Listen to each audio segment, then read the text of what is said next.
Think about how you experience the world, right now. On the most basic level, it probably feels like this. There's you, the self, the one doing the looking, right here. And then there's everything else, the world, all the objects, out there. It's the most fundamental split we make all day, every day. But what if that feeling, that absolute certainty of a solid me inside, looking out at a totally separate world, what if that isn't quite as real as it seems? What if that line between you, the observer, and the world, the observed, is actually really, really blurry? You know, this is our default setting. It's just intuitive. We are the thinkers of our thoughts, the feelers of our feelings, the ones hearing the sounds. The division feels totally obvious. But today, we're going to follow two completely different paths that, amazingly, both end up challenging this very idea. So let's start with that first path, the one that goes inward. This is a journey that's thousands of years old, an ancient spiritual and philosophical quest to understand the nature of consciousness itself. It's all about looking so closely at the observer that it actually starts to, well, dissolve. And this isn't just some ancient, dusty idea. It's a very real, very modern struggle. Just take a look at this post from a Reddit user on a non-duality forum. They're wrestling with this exact problem. They can feel the witness, that sense of awareness, but there's still this feeling of separation from all the objects, the thoughts, the sounds, the feelings. They're literally asking, how do I collapse this split? So how in the world does that collapse actually happen? Well, let's take a super simple example from that same online discussion. Our normal, everyday view is, I hear the sound, right? You've got three distinct parts: the subject, I, the action, hear, and the object, the sound. But the non-dual insight just slices right through that. It says, hey, hold on. What is a sound, really? All there is the experience of hearing.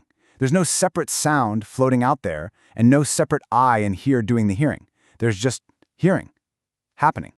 Now, this slide is really interesting because it kind of maps out the intellectual journey. At first, it seems like objects appear to our awareness, like we're an audience member watching a movie on a screen. Then, with a little more insight, you realize that everything, sights, thoughts, feelings, is actually appearing in awareness. The movie is happening inside the theater. But that final step, that's the real mind-bender. It's the realization that the objects are awareness. The screen and the movie are actually made of the exact same stuff. And this is just a brilliant way to picture that final leap. As the writer Nick Hyan puts it, a wave isn't just something happening in the ocean. A wave is the ocean, just taking on a temporary shape. And in the very same way, a thought or a sound isn't just an object appearing in your awareness. It is your awareness, just expressing itself in that particular form, for a moment. Okay, hold that thought. We're about to do a complete 180. Let's leave behind the inner world of contemplation and jump over to the outer world of physics. Because, using a totally different set of tools, scientists started discovering that the solid, external world, well, it wasn't nearly as solid as they thought. One of the most mind-bending ideas to come out of this is something called relational quantum mechanics, or RQM, and its core claim is just wild.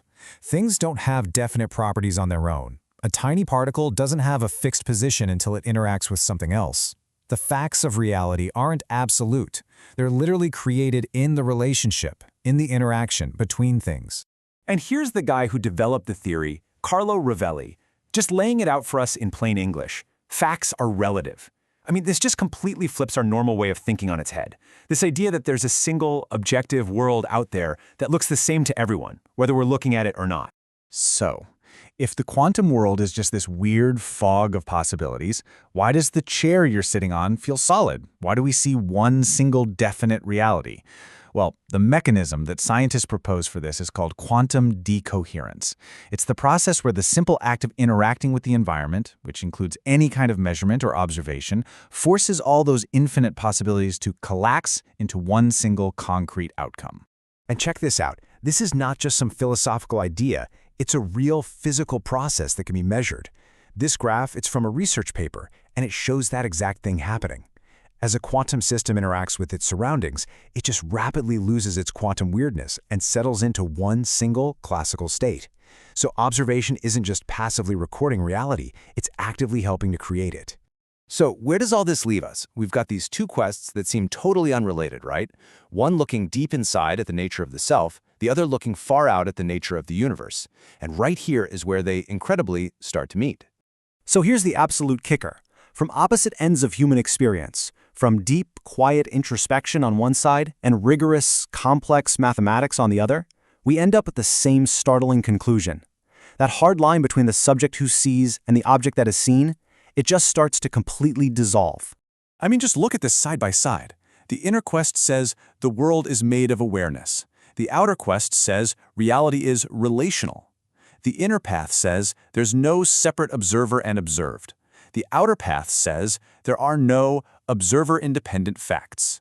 They are both pointing to this deeply connected, holistic reality where you just can't neatly chop the parts away from the whole. Seriously, this quote from a physics paper on something called contextuality, it sounds like it could have come straight out of a spiritual text, right? The very act of measuring changes the thing you're measuring. The observer isn't some passive bystander. They're an active participant in creating the reality they're looking at.